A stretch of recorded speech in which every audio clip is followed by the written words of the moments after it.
मिल्खा सिंह, आप सब कैसे हैं? मैं आशा करती हूँ आप लोग भी जहाँ होंगे अच्छे होंगे, सुरक्षित होंगे। प्यारे बच्चों, आज मैं आप सबको कक्षा 8 का अध्याय 3 का भाग 8 पढ़ाने जा रही हूँ। प्यारे बच्चों, अब हम सब अध्याय 3 का भाग 8 पढ़ना आरंभ करते हैं। यहाँ से देखिए, मिट्टी इस वक्त मुझे दिल में कितना कायर और नीच समझ रही होगी। बीरबल सिंह क्या कह रहे हैं, क्या सोच रहे हैं? मिट्टी इस वक्त हमारे लिए अपने दिल में यही सोच रही होगी कि मैं कितना कायर, मैं कितना बुजदिल हूँ और मैं कितना नीच हूँ।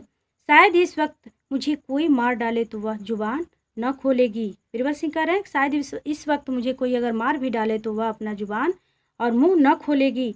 अभी कोई जाकर साहब से कह दे कि बीरबल सिंह की स्त्री जुलूस में निकली थी तो कहीं का न रहूं। क्या कह रहे हैं? अभी कोई साहब से ये बात जाकर के कह दे कि बीरबल सिंह की पत्नी जुलूस में आई हैं, वो भी जुलूस में खड़ी हुई हैं, तो मैं कहीं का नहीं रहूंगा। मिट्टी जानती है, समझती है, फिर भी निकल खड़ी हुई। बीरबल सिंह कह रहे हैं कि मिट्टी मतलब मिट्ठन बाई सब जानती भी है, समझती भी है, फिर भी वह जुलूस में आकर खड़ी हो गई हैं। मुझसे पूछा तक नहीं, वह मेरे से एक बार पूछी तक नहीं। कोई फिक्र नहीं ना, जब ही ये बातें सोचती हैं तभी तो ये बातें सोचती है। क्या कर रहे हैं?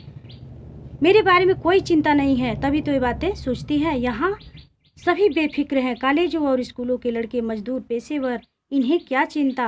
मरण तो हम लोगों की है जिनके बाल बच्चे हैं और कुल मर्यादा का ध्यान है। जैसा कि यहाँ सभी बेफिक्र हैं, कॉलेजों और स्कूलों के लड़के, बच्चे, मजदूर, पेशेवर, इन्हें क्या चिंता, इनको कोई चिंता नहीं है। मरण तो हम लोगों की है, मरना तो हम लोगों को है जिनके बाल बच्चे हैं और कुल का मर्यादा का ख्याल रखना है, ध्यान रखना है। 11 बजते बजते जुलूस नदी के किनारे जा पहुंचा। 11 बजते बजते जुलूस नदी के किनारे पहुंच गया। जनाजा उतारा गया और लोग शव को गंगा स्नान के लिए ले चले। जैसा कि जनाजा, शव को उतारा गया और लोग शव, लाश को गंगा स्नान में नहलाने के लिए लेकर के चले गए। कई हजार आदमी उस शहीद के अंतिम दर्शनों के लिए मंडल बनाकर खड़े हो गए। जैसा कि कई हजार आदमी उस शहीद के अंतिम दर्शन के लिए मंडल, गोला बना करके खड़े हो गए। बीरबल सिंह पीछे घोड़े पर सवार खड़े थे। बीरबल सिंह कहाँ खड़े थे? पीछे घोड़े पर सवार खड़े थे। लाठी की चोट उन्हें भी नजर आई। लाठी की चोट, जहाँ लाठी की चोट पड़ी थी उनको भी वह चोट दिखाई दी। उनकी आत्मा ने जोर से धिक्कारा, उनकी अंतरात्मा ने उनको जोर से धिक्कारा। वे शव की ओर न ताक सके, वह शव की ओर, लाश की ओर देख नहीं सके और अपने मुंह को फेर लिया। उन्होंने अपने मुंह को फेर लिया, घुमा लिया।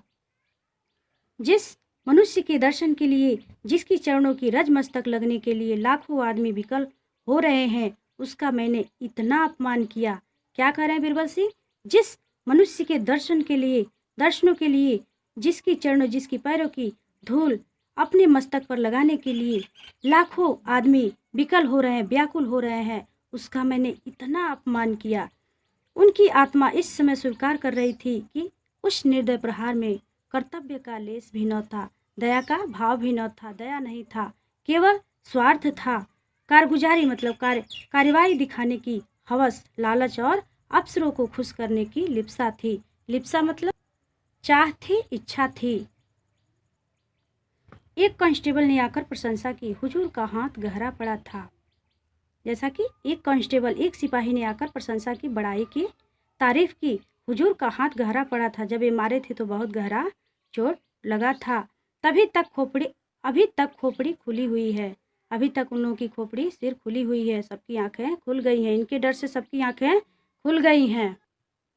बीरबल सिंह ने उपेक्षा की। मैं इसे अपनी जमावरदी नहीं, अपना कमीनापन समझता हूँ। बीरबल सिंह क्या कह रहे हैं? बीरबल ने उपेक्षा की। उन्होंने कहा, मैं इसे अपनी जमावरदी, बहादुरी नहीं, अपना कमीनापन समझता हूँ। कमीनापन मतलब क्षुद्रता, नीचता समझता हूँ। कांस्टेबल ने फिर खुशामद की। बड़ा सर्कस आदमी था हुजूर। जैसा कि कांस्टेबल, सिपाही ने फिर खुशामद की। खुशामद मतलब झूठी प्रशंसा, चापलूसी की। बड़ा सर्कस आदमी था हुजूर। बीरबल ने तीव्र भाव से कहा, चुप रहो। बीरबल ने क्या कहा? तीव्र भाव से। तीव्र मतलब गंभीर भाव से कहा, चुप रहो। जानते भी हो सर्कस किसे कहते हैं? बीरबल ने क्या कहा? जानते भी हो सर्कस किसे कहते हैं? सर्कस वे कहलाते हैं जो डाके मारते हैं, चोरी करते हैं, खून करते हैं। तुम्हें सर्कस का मतलब पता है? जो डाका मारते हैं, जो चोरी करते हैं, जो खून करते हैं, उन्हें सर्कस कहते हैं। उन्हें सर्कस नहीं कहते जो देश की भलाई के लिए अपनी जान हथेली पर लिए फिरते हों। हमारी बदनसीबी है कि जिनकी मदद करनी चाहिए उनका विरोध कर रहे हैं। बीरबल सिंह क्या कह रहे हैं? यह हमारी बदनसीबी है कि जिनकी मदद करनी चाहिए उनका विरोध कर रहे हैं। यह घमंड करने और खुश होने की बात नहीं है, शर्म करने की बात है और रोने की बात है। हमें शर्म करने की बात और रोने की बात है। प्यारे बच्चों, आज के लिए इतना ही। भाग 9 अगले वीडियो में पढ़ाऊंगी। धन्यवाद। और मैं यही आशा करती हूँ कि आप लोग मन लगाकर पढ़ाई कर रहे होंगे।